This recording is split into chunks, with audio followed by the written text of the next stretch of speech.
call the meeting of the Personnel and Animal Welfare Committee to order. Councilmember Fuentes and myself present. I'm going to ask that we put item 1 on consent. Without objection, we'll approve the re-exemptions. And let's hear item number 2.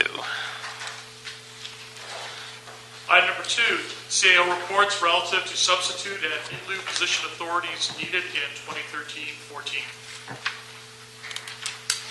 Hi, Emily Maeda with the Office of the CAO. Before you is a list of substitute and in lieu positions. Attachment 1 are the positions which require council approval. Attachment 2 is a list of all the substitute positions, including the ones that the CAO is authorized to approve, which are for layoff avoidance. And attachment 3 is a list of in lieu positions. I wonder if you could explain what substitute position authorities and in lieu position authorities are. So substitute position authorities are generally used to provide replacements for people perhaps on sick leave or for layoff avoidance. The department doesn't have a vacancy in that classification, so our office or the council would authorize a substitute authority, and the department to fund the position will hold a different position vacant. In lieu positions, for example, are if the department has underfilled a position, say they have a management analyst 1 in lieu of a management analyst 2, they're generally positions that have equal or lower salaries, and they're in the same classification series. And I think there's 76 full-time equivalent substitute positions in this year's budget. Is that unusually high or low for a particular budget year?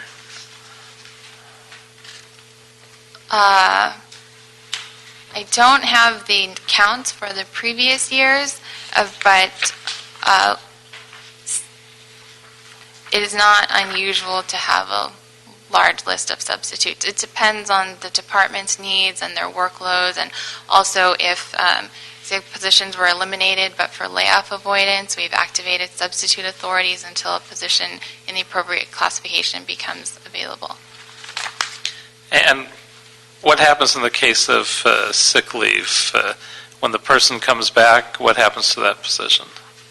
The substitute authority? Mm-hmm. If the person, generally speaking, if a person is on sick leave and they're not, if the substitute is approved, if they're not anticipated to return, in the case where an employee does return, then an additional substitute would be activated if necessary, or there would be a reorganization within the department.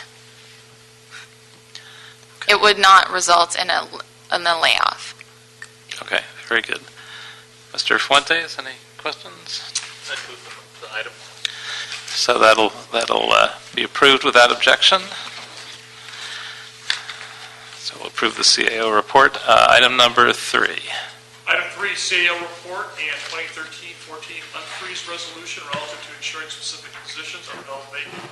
Should the council adopt the 2013-14 hard hiring freeze, be rescinded pursuant to LA Administrative Code Section 4.132. So this is the resolution. Should the hard hiring freeze be rescinded, these positions should be held vacant if they are vacated. So attachment 1 or section 1 are positions that are either there needs to be a reevaluation of the classification or the classification needs to be reclassified. So upon vacancy, then that would be reevaluated. Section 2 are newly authorized positions to the 13-14 budget that are unfunded. And section 3 are positions that were from prior years but remain unfunded. Mr. Fuentes, any questions? No. Okay, I have a couple. I wonder if you could explain why positions that are vacant are being held vacant. Positions that are unfunded. That remain vacant. Why are they remaining vacant? It could be that, is there a specific department that you're asking about, or just in general? Just in general. In general, it could, there are a number of situations. One situation could be that the department has a priority during the budget process, so they offer to hold other positions vacant to fund that priority.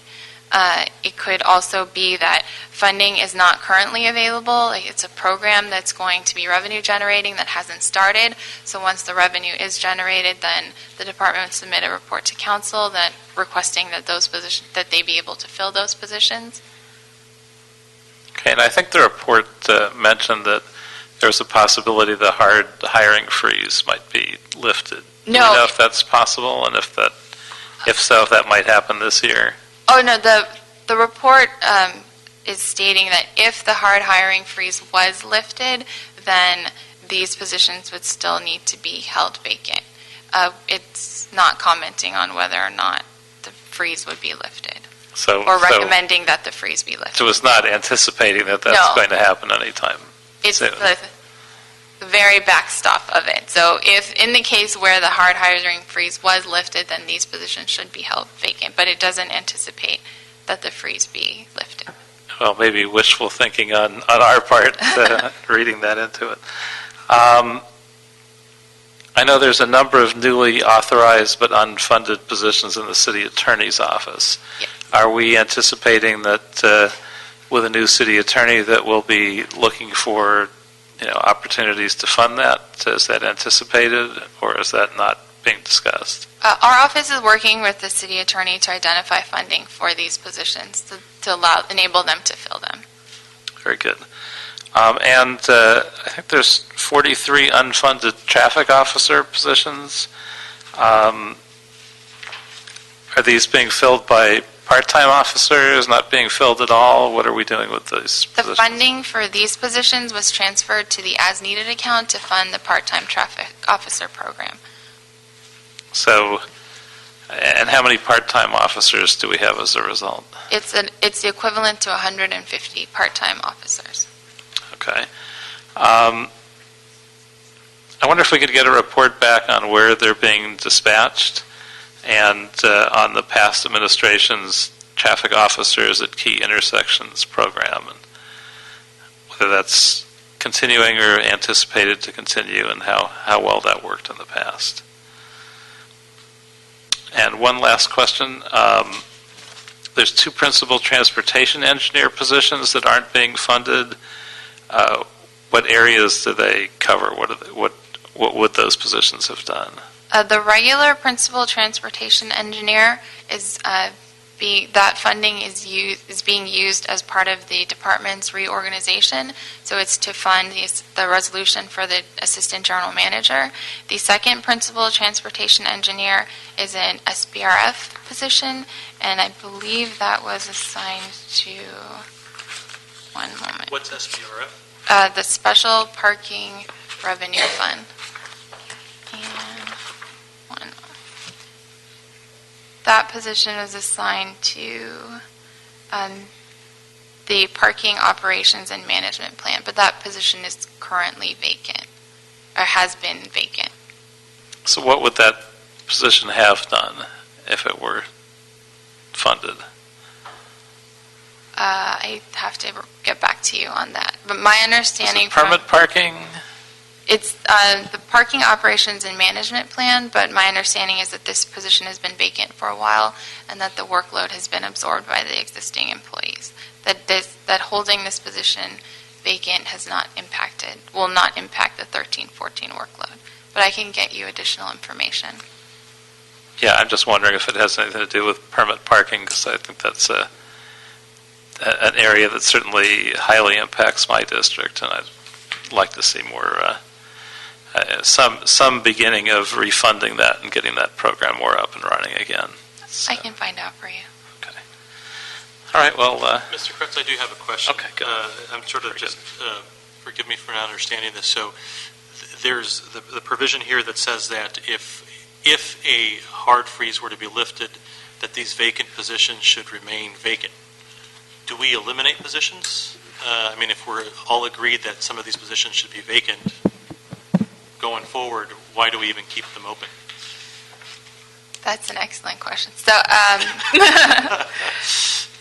if we eliminate the positions through the budget process, and that is part of the discussion when departments present their budget proposals and work with our office and the mayor's office, oftentimes departments wish to keep the authorities in case funding becomes available in the future, or they have some sort of alternative plan that they're working on to fund that position. But if it's going to be vacant forever, then generally speaking, we do eliminate them. Because this is sort of interesting, because you're asking if it's an unfreeze resolution, and if the hard hiring freeze cap or hard hiring freeze is lifted, that we agree that these positions should remain vacant. So it seems like these are pretty. These positions have already, their workload's been absorbed, et cetera. So why wouldn't we just move to sort of zero them out now? Let me just clarify one thing. This is codified in the ad code, and actually in the resolution, the first sentence I think explains it a little bit better. These positions could actually be filled, but it says upon becoming vacant, we want to freeze it because there might be a classification issue, and then it requires council approval to then fill it. So it may be that a position is vacant now. It could be that some of these in the list aren't vacant, but it's upon becoming vacant, the department's not authorized to fill it until it gets council approval. So if the hiring freeze is lifted, because right now everything requires council approval, all this means is if there's no hiring freeze, these positions have to receive council approval prior to filling. I see. And so you just laid out a very good example of a position, I forget which one it was that you mentioned, that the workload was absorbed by staff because of presumably the difficult sort of fiscal situation the city has found itself in. Going forward, when there's an opportunity to talk about vacancies and filling and asking for authority, will you all report back and sort of help us understand which positions were able to be absorbed, so that way, as we're beginning the budget process, we can actually begin to eliminate positions and authority? We can do that. Okay. So when, and just forgive me because it's been a while, when does that part of the season sort of begin? When do we start talking about those conversations? We generally, once the mayor's budget is released, so after April 20th is... After April 20th? Yeah. But presumably before then we have a good sense as to which departments, how they've been managing. Is there a status report that's done before April 20th for the benefit of this committee? There's financial reports throughout the year. So we have the quarterly report and then the mid-year and so forth, where you get a status as to how departments are doing in terms of managing their resources. And when's sort of the next opportunity to sort of see how they're doing? September, the end of September would be when the first quarterly report would be due. The CAO would have a better idea of when that actually would go through this process. Okay, very good. Thank you. Yes, and just to add to that report will usually includes an attachment to the level report, less and actually list the number of authorities by department, how many are filled and how many are vacant. And again, some departments are keeping positions vacant because they're required to in order to have salary savings, in order to fund other operation needs of the department. So some of these positions are vacant in order to offset other costs in the department. So again, there is a need for some of these vacant positions. It's kind of a little confusing. Sure. Well, we've I'm been, sure that you all will help me understand that as we get to the next. well, we've also been through a circumstance that we'll probably never see again in our lifetimes. So we've had to make such draconian cuts that some of them have resulted in efficiencies and will actually be fine without a particular position. But in a lot of cases, we're just doing maybe a bad job, maybe a mediocre job, but we're doing what we can do with a poor level of funding. And at some point, we'll look at which of these positions we can't fill now, but in a year or two, when we start to have a little funding, some of these are actually still pretty vital positions that we're keeping vacant. So that'll be, I think, one of the interesting judgment calls that we'll have in the next few years. You know, we're obviously not going to restore thousands and thousands of positions, but which ones are critical that we just haven't been able to pay for, and how we incrementally add those back. So I don't know when that process will start, but we're not quite there yet, since each year we start with a deficit, certainly since I've been here. Just getting a little bit better, I think, at least. So I move to accept the 2013-14 unfreeze resolution. and that will pass without objection. Item number 4. Item 4, Bureau of Sanitation report relative to request for exemption of one project assistant, class code 1542, for the Solid Resource Support Services Division, Community Services Group, pursuant to Charter Section 1001B4.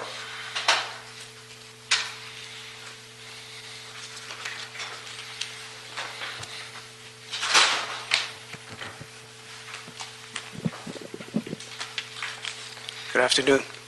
Good afternoon, council Hello. members. Welcome. Neil Guglielmo with the Bureau of Sanitation. What you have before you is a request for a charter exemption for a grant-funded project assistant position to support our bottle bill Esprit 332 grant program. It's essentially bottle and can recycling, recycling in general, citywide. Also, litter abatement activities as well are funded by that grant. And it's for a period of up to 2 years by charter. We have a lot of work to do in terms of our containers that are out in the field. You'll see the public trash receptacles and recycling activities that we undergo. Lots of requests to fix or repair containers, replace containers, add new containers, different locations, to try and maximize the benefit to the public and to our environmental programs, capturing that litter, capturing those recyclables, making sure recyclables are going to offset some of our costs, which is the state's direction, or the grant, and to really attack the litter problems that we have through the city. This position actually provides support for that program, and Javier Polanco is our division manager.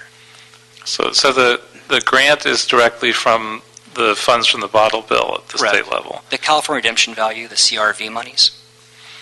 Do we have any kind of matching funds that we have to put in from the city? No, there's no matching fund requirement.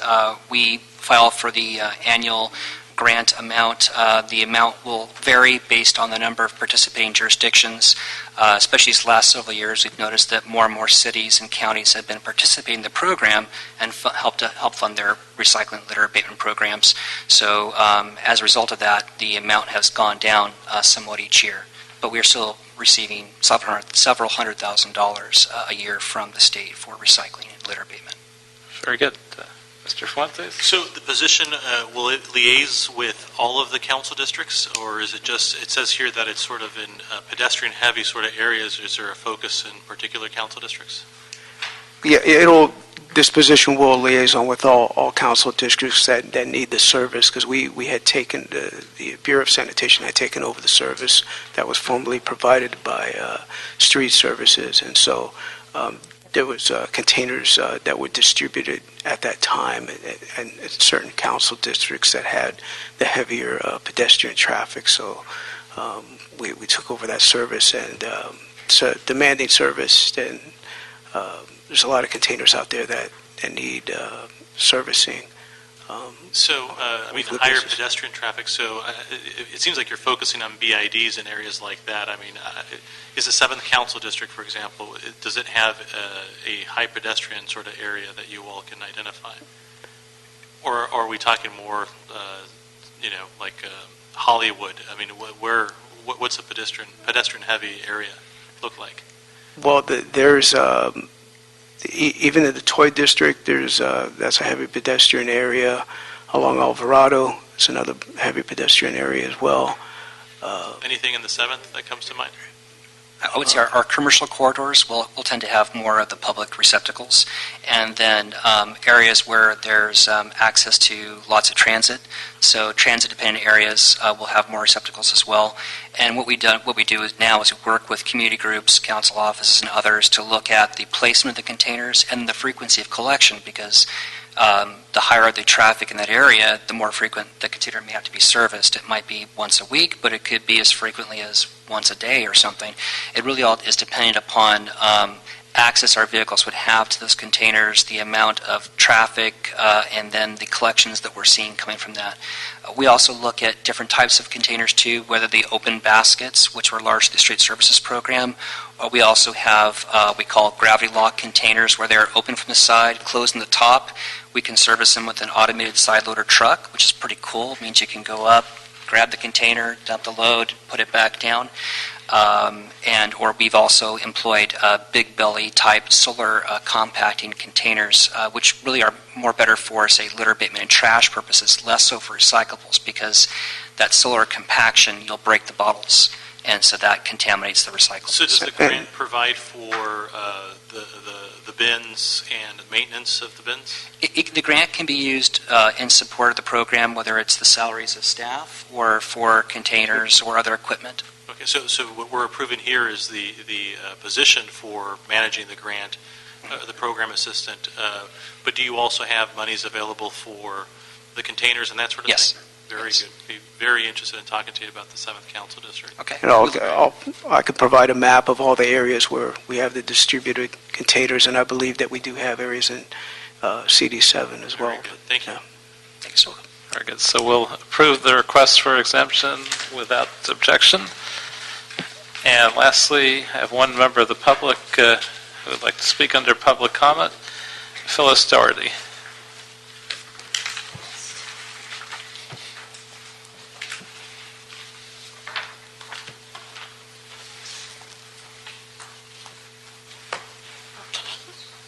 Phyllis Doherty with Animal Issues Movement, and welcome home, Councilmember Fuentes. And Councilmember Koretz, I'm here to thank you today for what you did in stopping this proposal to have the dogs in the shelters go ahead with their pregnancies and produce puppies. We would have lost that battle without you. I have given to you a copy of the CPRA that I made on that to find out what kind of documentation, what kind of information was received, and comparisons in order to come up with that program. And my response from the department to a CPRA on August 7, which I received on, it was before that, on July 9th, I received on August 7th, said there was absolutely no document, not one piece of email, not one report, no research, nothing done to come up with that program. And I think that's very, very alarming. But it's become par for the course in that department. It's very, very frightening. I want to urge you, if there's any way that you can get Kathy Reardon back on that commission. This is a rudderless ship, and we need someone that has some institutional memory. No one in management and no one on the commission even asks questions. They're intimidated, and Ms. Barnett does not know what's happening or should be happening in the department. So I urge you to get someone who has a background, or we will just be going through the same things we've gone through over and over. Something very important, I hope I have time, that they've asked for a new DFO position, that's a Director of Field Operations, about a $100,000 position, for 350 employees approximately, maybe less. We now have 3 directors of field operations, 6 captains, 6 lieutenants, a lot of ACO2s, which can be officers in charge. On administrative leave, sitting up there in the office, we have a captain, a lieutenant, and 2 ACOs doing nothing that could be out there doing the job. In the meantime, we have no emergency preparedness, no training division, no administrative sites, and very, very little licensing. We're in a lot of trouble in this department, and someone needs to really look at it seriously, and I just urge you to get Kathy back in there so that at least someone has some memory of, and we don't lose everything. Thank you. Thank you. Of course, the council only has input. We're not able to make those decisions and appointments. But thank you for everything. Thank you. And with no further business, we are adjourned.